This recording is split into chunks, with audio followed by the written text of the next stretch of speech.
오늘 이 본문 말씀을 통해서 오늘 예배하는 저와 여러분에게 하나님께서 새 노래를 부르며 사는 자가 되라, 그렇게 오늘 하나님께서 말씀하고 계시는 겁니다. 하나님을 믿고 살아가는 저와 여러분을 향하여 너희는 이 세상 사람들처럼 사는 사람들이 아니라 새 노래를 부르면서 살아주기를 원한다. 여러분, 오늘 이 말씀을 통해서 여러분 한 사람 한 사람이 새 노래를 부르며 살아내는 하나님의 사람들이 되시기를 주님의 이름으로 축복합니다. 구약에 있는 그 선지자들을 가르쳐서 희망을 앞당겨 사는 사람들이라고 했습니다. 구약의 선지자들을 가르쳐서 희망을 앞당겨 사는 사람들, 희망을 앞당겨서 사는 사람들. 다시 말하면 나는 이렇게 늘 기쁘게 살았으면 좋겠다, 나는 이렇게 늘 힘차게 살았으면 좋겠다, 앞으로 몇 년 있어야 그렇게 살 수 있을까, 앞으로 얼마나 있으면 내가 그런 삶을 살 수 있을까 라고 꿈꾸는 그 희망, 그 소망, 그 희망을, 미래의 소망을 그렇게 될 것을 생각하면서 오늘을 앞당겨서 사는 사람, 그 사람이 바로 구약에서 말하고 있는 선지자들이다 라고 말하고 있는 것입니다. 선지자들의 시선, 그러면 그렇게 그 희망을 앞당겨서 사는 이 선지자들은 어디에 시선을 두고 살았나? 세상에 시선을 둔 것이 아니고 이 구약에서 말하고 있는 선지자들의 시선은 하나님에게 시선을 두고 산 사람들이다 라고 우리에게 이야기하고 있습니다. 오직 하나님에게만 시선을 고정하고 산 사람들, 그래서 그들은 희망을 앞당겨서 오늘을 살아가는 사람들로 살 수가 있었던 것입니다. 세상은 어두움이지만 하나님에게 우리의 시선을 둘 때 거기에 빛이 있고, 세상은 고난이지만 하나님에게 우리의 시선을 고정하고 살 때 거기에 행복과 기쁨이 가득한 줄로 믿습니다. 세상은 다툼이 가득하지만 하나님에게 시선을 고정하고 살 때 평화와 사랑이 가득한 삶을 살 수 있는 것입니다. 그래서 선지자들은 세상에 살고 있었지만 하나님께 그들의 시선을 고정하고 두고 살아갈 때 하나님으로부터 오는 미래를 바라보면서 그 희망을 앞당겨 살 수 있었던 것이지요. 그래서 슬픔의 현장에서도 그 선지자들은 노래할 수 있었다라고 이야기하고 있는 것입니다. 고난의 현장에서도 그들은 감사할 수 있었고, 다툼과 역경이 가득한 세상에서도 희망을 노래하면서 살 수 있는 사람이 될 수 있었다라고 하는 것입니다. 구약 시대에 선지자들이 있었다고 하면 오늘날 이 신약 시대에는 선지자를 대신하는 사람들이 누구이겠습니까? 그 선지자를 대신할 수 있는 사람이 오늘날 이 신약 시대에는 하나님께 시선을 두고 살아가는 우리 크리스찬들이라고 할 수가 있습니다.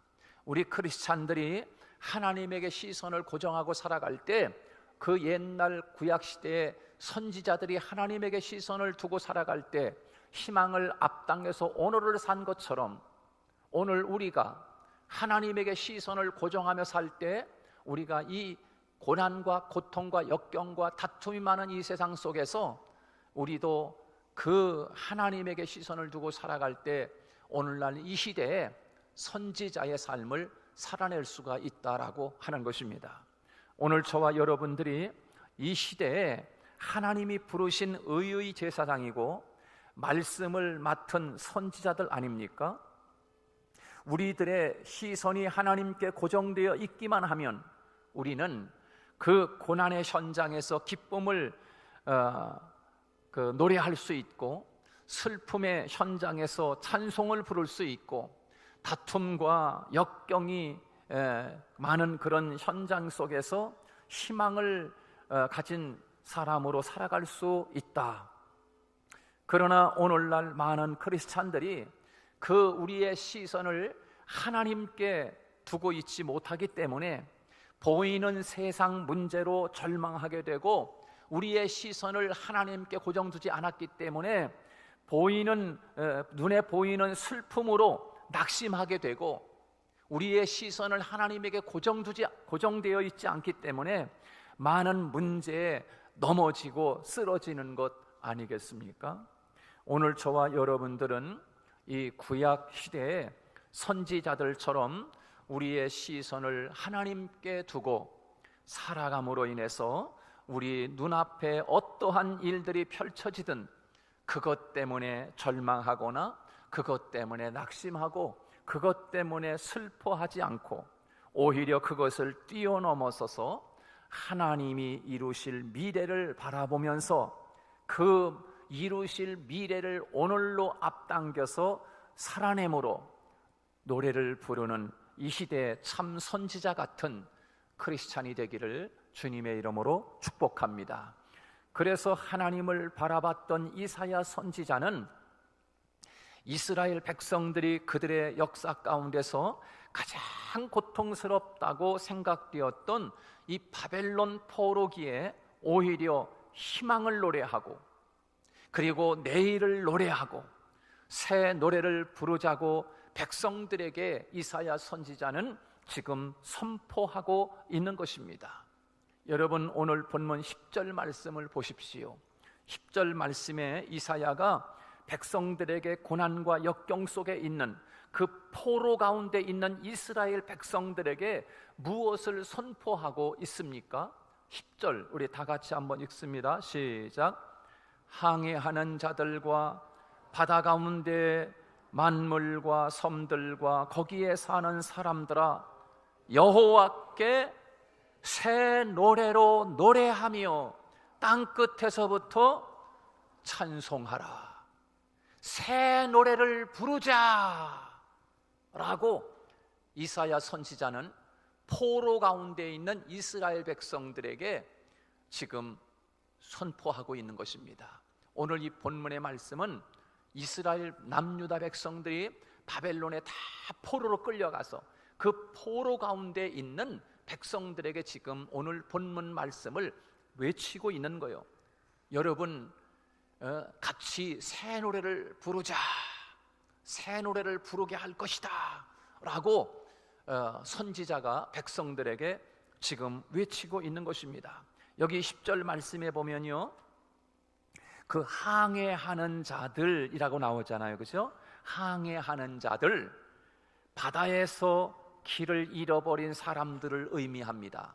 바다에서 길을 잃어버린 사람, 배를 타고 저 먼 바다에 나가서 그렇게 일을 보고 돌아올 항구를 잃어버리고 바다에서 지금 헤매고 있는 사람들, 그것을 의미하고 있는 것. 길을 잃어버린 사람들을 의미하는 거예요. 항해하는 자들아 그러는 거는, 배를 띄워 바다로 나갔지만 돌아올 길을 잃고 항구를 찾지 못한 자들, 그래서 그 넓은 바다에서 끝없이 방황하는 사람들을 의미합니다.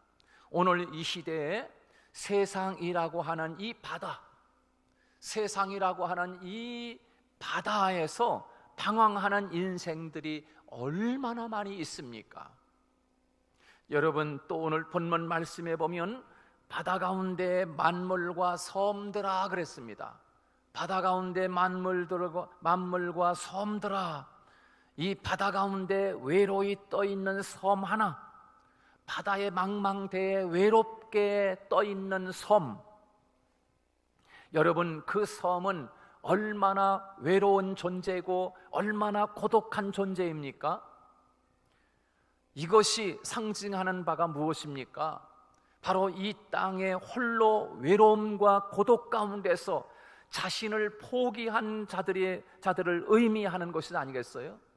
이 세상에서 이 바다, 세상이라고 하는 바다 속에서 너무나 외롭게 살아가는 사람들, 그래서 자기 자신까지 포기하고 삶을 포기하고 인생을 포기하고 미래를 포기한 사람들, 그래서 오늘 성경에서는 저 바닷 가운데 만물과 바닷 가운데 있는 섬들아 그렇게 이야기하고 있어요. 지금 이스라엘 백성들은 바벨론 포로, 그 바벨론이라고 하는 바다에 외로이 떠있는 존재들이에요. 너무나 외롭고 고독한 거요. 인생을 포기하고 미래를 포기하고 우리는 이 바벨론 바다에서 그냥 그대로 죽겠구나 라고 지금 외롭게 고독하게 살아가고 있는 이 포로민 유다 백성들을 지금 이야기하고 있는 거예요. 여러분, 그 포로로 고통당하며 살던 유대 백성들처럼 저 세상이라고 하는 삶 가운데서 얼마나 지금 인생을 포기하고 미래를 포기하고 자기 자신까지 포기하고 외롭게 고독하게 살아가는 사람들이 얼마나 많이 있습니까? 요즘은 그 고령화 사회가 돼가면서 독거노인들이 너무나 많습니다. 요즘 고령화 사회로 가다 보니까 이 혼자 사는 어르신분들이 얼마나 많은지 몰라요. 그래서 홀로 살다가 목숨을 잃고 사망해도 돌아가신 지 한참 뒤에야 그 시신이 발견되는 일들이 얼마나 많이 있는지 모릅니다. 이분이 지금 언제 돌아가셨는지, 일주일 전에 돌아가셨는지 20일 전에 돌아가셨는지 기척도 없이 나중에 한참 운명한 다음에 시신이 발견돼서 보면은 한참 뒤에 돌아가신 것이에요. 너무나 외롭게 살아가는 이들이 많이 있습니다. 그들이 남긴 한마디 한마디가 오늘 이 시대를 살아가고 있는 외로운 존재, 고독한 존재를 대변하고 있지 않습니까? 칼릴 지브란이라고 하는 시인이 있는데 그는 인생을 이렇게 노래했습니다. 인생. 그 시인은 인생을 어떻게 노래했나? 우리 인생은 모두 다 외로운 섬이다. 그렇게 노래했어요. 외로운 섬이다. 그 섬이라고 하는 것은 외로이 있는 거, 외로이. 누구 하나 찾아오는 이 없고 누구 하나 반겨주는 이 없고 그 섬, 홀로 섬 떠 있는 거야. 홀로 아주 외로운 섬, 외로운 섬. 요즘 뭐 웬만한 섬에는 다 관광지가 돼가지고서 이렇게 잘 찾아가지만, 그러나 진짜 외롭게 떠 있는 그 섬은 외로운 거야, 외로운 거야. 왜? 사람이 발길이 오질 않아, 찾아오질 않아. 외로이 떠있는 그 섬을 가리켜서 오늘을 살아가는 외로운 존재, 고독한 존재, 우울한 존재, 자기를 포기한 존재, 미래를 포기한 존재, 이것을 상징해 주고 있는 거예요. 지금 오늘 본문에서 바다 가운데 있는 만물과 섬들아 라고 주님이 그렇게 지칭하고 있어요. 누구를 향해서? 우리는 아무도 돌아보는 이가 없구나. 우리는 이렇게 이제 바벨론 땅에서 그대로 죽는구나. 너무나 고독하고 너무나 외롭고 내 미래를 포기하고 나 자신을 포기하고 앞날을 포기하고 살아가는 그 유다 백성들을 향해서 바다 가운데 있는 만물과 섬들아 이렇게 표현을 하고 있는 것입니다. 여러분, 이 땅에 사람이 곁에 있어도 고독한 사람이 얼마나 많이 있는지 모릅니다. 친구가 내 곁에 많이 있어도 외로운 사람들이 있습니다. 가족들에게 둘러싸여 있어도 고독한 사람 인생이 있고요, 많은 군종 속에 있어도 외로운 사람이 얼마나 많습니까? 이것이 지울 수 없는 인간의 생이고 삶이 아닙니까? 이러한 외로운 존재들, 그들에게 하나님이 새 노래를 주시겠다라고 하나님이 약속하고 있습니다. 할렐루야. 그러므로 우리는 더 이상 외롭지 않습니다. 그러므로 우리는 더 이상 고독하지 않습니다. 왜요? 하나님이 노래 부르게 하실 것이기 때문입니다. 할렐루야. 하나님이 노래 부르게 할 거예요.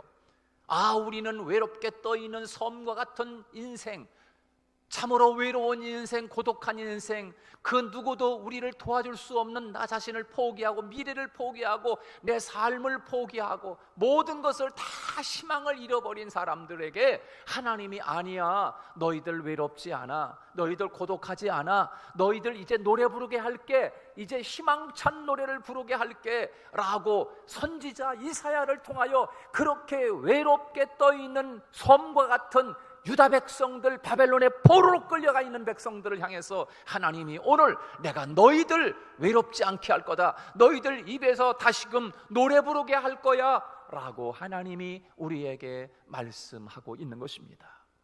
그렇습니다. 그 새 노래는 어디에서부터 오는가? 그 새 노래는 어디서부터 오는가?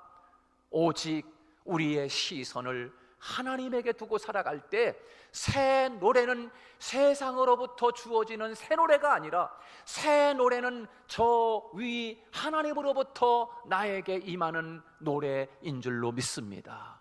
하나님에게로부터 오는 노래가 바로 새 노래인 것, 새 노래. 하나님이 너희들에게 희망찬 새 노래를 부르게 하겠다. 그러면 여기서 여러분, 하나님께서 우리에게 새 노래를 부르겠다라고 말씀합니다. 여러분, 내가 광야 가운데 있든지 아니면 고독한 존재이든지 길을 혹 잃어버렸을지라도 관계없이 새 노래를 부를 수 있다라고 하는 겁니다. 새 노래 부를 수 있다. 오늘 예배하는 저와 여러분들이 하나님께 시선을 둠으로 우리의 인생이 어떠한 환경에 있든지 어떠한 상황 가운데 있든지 어떠한 조건에 빠졌든지 관계없이 그 속에서도 그 환경 속에서도 그 감옥 속에서도 희망을 노래하고 새 노래를 부르게 하시겠다라고 하는 이 약속이 오늘 예배하는 여러분들의 삶 속에서 날마다 새 노래가 울려 퍼지는 믿음의 하나님의 사람들이 되시기를 주님의 이름으로 축복합니다. 여러분 삶 가운데서 아이고 죽겠네, 아이고 죽겠네, 아이고 죽겠네, 아이고 못 살겠네, 아이고 못 살겠네, 아이고 내가 왜 이래, 아우 죽겠네, 한숨 푹푹 쉬는 노래가 아니라 이제는 하나님께서 여러분의 입에서 하나님께로부터 오는 새 노래를 부르는 축복을 여러분들이 노래할 수 있기를 주님의 이름으로 축복합니다.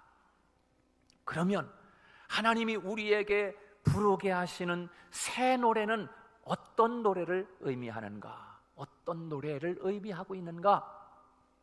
첫째는 따라서 해보겠습니다. 평화의 노래. 하나님이 우리에게 부르게 하겠다라고 하는 새 노래는 평화의 노래를 의미하는 것입니다. 평화의 노래. 여러분, 오늘 본문 10절과 11절 말씀에 보면 바다에 있는 자들, 섬들 가운데서 또 광야에서 산꼭대기에서 노래를 부른다라고 말씀했습니다. 모든 인생들이 약한 자나 가난한 자, 외로운 자, 고독한 자, 광야의 티끌과 같은 존재라도 하나님 안에서 새 노래를 부른다라고 하는 것입니다. 여기에서 이 새 노래라는 표현은 무엇입니까? 새 노래. 자, 여러분, 새 노래라고 하는 것, 이 새 노래면은 그러면 흔 노래가 있을 거 아니에요. 흔 노래. 예전에 불렀던 노래. 새 노래를 부르게 하겠다라고 하는 것에는 그 앞에 다른 노래, 다른 함성이 있었다는 거예요. 다른 함성. 예전에는 너희들이 그 함성 소리, 그 노래를 들었느냐? 이제는 너희들은 새 노래를 부르게 될 거야 라고 하는 것입니다. 그러면 그 새 노래, 그 옛날에 부르던 그 옛 노래는 어떤 노래였는가? 그 노래는 바로, 그 함성의 노래는 정복자의 함성이었다. 정복자의 함성. 강자가 약자를 지배하고 난 뒤에 모든 것을 차지했다고 부르는 환희의 함성이 정복자의 노래였다. 바로 바벨론 백성들이 유다 백성들, 이스라엘 백성들에게 쳐들어와서 백성들을 전부 다 함락시키고, 와, 이제는 우리 땅이 됐다. 야, 이제는 우리가 승리했어. 이제 이 백성들과 이 나라 모든 것들은 다 우리 거야. 성전에 있는 것들 다 주워 모아 금붙이 다 가져가자. 이야, 우리 거다 라고 함성을 지르던 바벨론 나라의 옛 함성의 노래가 울려 퍼졌다고 하면, 이제 그렇게 끌려가 있는 바벨론 포로에 있는 이스라엘 백성들, 유다 백성들에게 하나님이 너희들에게는 그런 노래가 아니라 새 노래를 주겠다라고 하시는데, 그 새 노래는 평화의 노래를 부르게 하겠다라고 말씀하고 있는 거예요. 이제는 강자나 약자나 함께 부르는 노래, 평화의 노래, 하나님 안에서 함께 부르는 새 노래, 평화의 노래가 가득하게 해주겠다라고 하나님께서 말씀하고 있습니다. 여러분, 그렇습니다. 오직 그 새 노래는 하나님께로부터 오는데, 평화의 노래를 그 유다 백성들이 바벨론에서부터 노래를 부르면서 다시 이스라엘 땅으로 돌아오는 노래, 할렐루야. 그 얼마나 환희에 찬 노래, 감격의 노래, 평화의 노래가 울려 퍼졌겠습니까? 야, 이게 꿈이야 생시야. 그리고 지금 이스라엘 땅으로 유프라테스 강을 건너오는 그 유대 백성들, 귀환하는 백성들이 노래를 부르면서, 야, 이제 우리도 나라를 찾았다.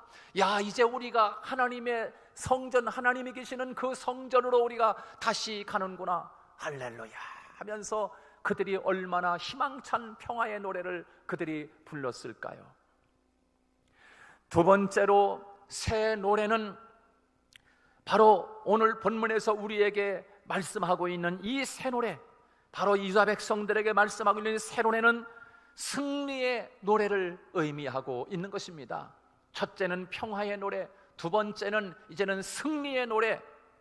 첫 번째는 강자가 약자를 지배하고 이제는 승리했다라고 하는 강자의 함성 소리였다고 하면, 그 소리가 아니라 이제는 평화를 줄 것이다라고 하는 평화의 노래를 부르게 하시고, 두 번째는 승리의 노래를 주겠다라고 하나님이 말씀하고 있는 것입니다.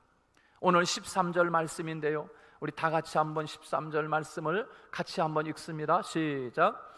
여호와께서 용사같이 나가시며 전사같이 분발하여 외쳐 크게 부르시며 그 대적을 크게 치시리로다. 할렐루야. 대적을 크게 치시리로다 라고 말씀했어요. 하나님이 대적을 치시는데, 이 대적은 사람을 의미하는 것이 아니라, 물론 하나님이 그 대적을 치시는데, 하나님이 대적을 치셨지요. 바로 페르시아 고레스 왕을 통해서 하나님이 그렇게 포로로 끌려간 바벨론 백성들을 크게 치셨어요. 크게 치셔가지고 완전히 바벨론 땅을 함락시키고 말았어요. 여러분, 자, 또 한 가지 의미는, 하나님께서 우리에게 주시는 메시지는, 오늘 저와 여러분에게 노래 불러라, 너희들도 지금 새 노래, 승리의 노래를 부르며 살아가기를 원한다. 오늘 이 시간 하나님이 저와 여러분에게 주시는 말씀이에요. 여러분도 새 노래를 부를 수 있는, 승리의 노래를 부를 수 있는 저와 여러분이 되시기를 주님의 이름으로 축복합니다. 그러면 오늘날 이 시대에 여러분이 부를 승리의 새 노래는 어떤 노래이겠습니까? 바로 그 노래는 악한 권세, 믿음의 자녀를 괴롭히는 사탄 권세를 의미하는 것 아니겠어요? 사탄 권세를 하나님이 치심으로 말미암아 저와 여러분이 할렐루야, 하나님 승리했습니다 라고 부르는 새 노래, 부르는 하나님의 사람들인 것입니다. 하나님이 장차 이 시대에, 이 세상에 있는 모든 악한 권세들과 사탄의 세력을 몰아내시고 그때 승리의 새 노래를 부르게 하시겠다라고 약속합니다. 세상 사람들이 부르는 노래는 사람을 이겼을 때 부르는 노래, 이전에는 이런 노래를 불렀다고 하면 하나님이 우리에게 오늘날 이 시대에 새 노래를 주시는데, 그 노래, 그 새 노래는 사람을 이겼을 때 부르는 승리의 노래가 아니라 사탄, 마귀 권세, 악한 권세를 무너뜨렸을 때 부르는 승리의 새 노래를 부르게 해주시겠다라고 하나님이 약속하고 있는 것입니다. 주님의 이름으로 승리의 노래를 부르는 여러분이 되시기를 주님의 이름으로 축복합니다. 오늘 믿는 자들은 하나님께 시선을 두고 모든 사람들과 함께 어우러져 평화의 노래를 부르는 사람들이 바로 오늘 저와 여러분인 것입니다. 그리고 사람을 이겼을 때 부르는 노래가 아니라 악한 어두움의 사탄 권세를 깨트렸을 때 부르는 생명의 찬가를 부르는 새 노래를 부르는 크리스찬들 아닙니까? 고린도전서 15장 55절에서 사도 바울이 노래한 찬가를 하나 부릅니다. 어떤 희망찬 새 노래를 부르는가? 바로 이 사도 바울은 이렇게 불렀어요. 죽음과 사탄의 권세를 이겼을 때 부르는 노래. 고린도전서 15장 55절에서 바울은 이런 노래를 불렀어요. 사망아, 너의 승리가 어디 있느냐? 사망아, 내가 쏘는 것이 어디 있느냐? 우리 주 예수 그리스도로 말미암아 우리에게 승리를 주시는 하나님께 감사하노라. 할렐루야. 이런 노래를 부르는 거예요. 우리들이 마지막 부를 새 노래는 정복자의 노래가 아닌 것이에요. 모든 약한 자들과 함께 부르는 평화의 노래입니다. 그리고 사람을 이겼을 때 부르는 자족의 노래가 아니라 사탄의 권세를 이겼을 때 부르는 승리의 노래인 것입니다. 그래서 사도 바울은 마지막 그의 인생 끝나기 직전에 고린도전서 성도들에게 이 노래를 함께 부르자고 편지로 보냈던 것입니다. 사망아, 너의 이기는 것이 어디 있느냐? 사망아, 너의 쏘는 것이 어디 있느냐? 우리는 주 예수 그리스도로 말미암아 이김을 주시는 하나님께 찬송한다라고 사도 바울은 고백하며 노래를 불렀던 것입니다. 오늘 저와 여러분이 이 새 하늘에서 들려오는 그 새 노래를 부르는 하나님의 사람들이 되시고, 오늘도 새 노래를 부르게 하시는 하나님과 동행하는 저와 여러분이 되시기를 주님의 이름으로 축복합니다.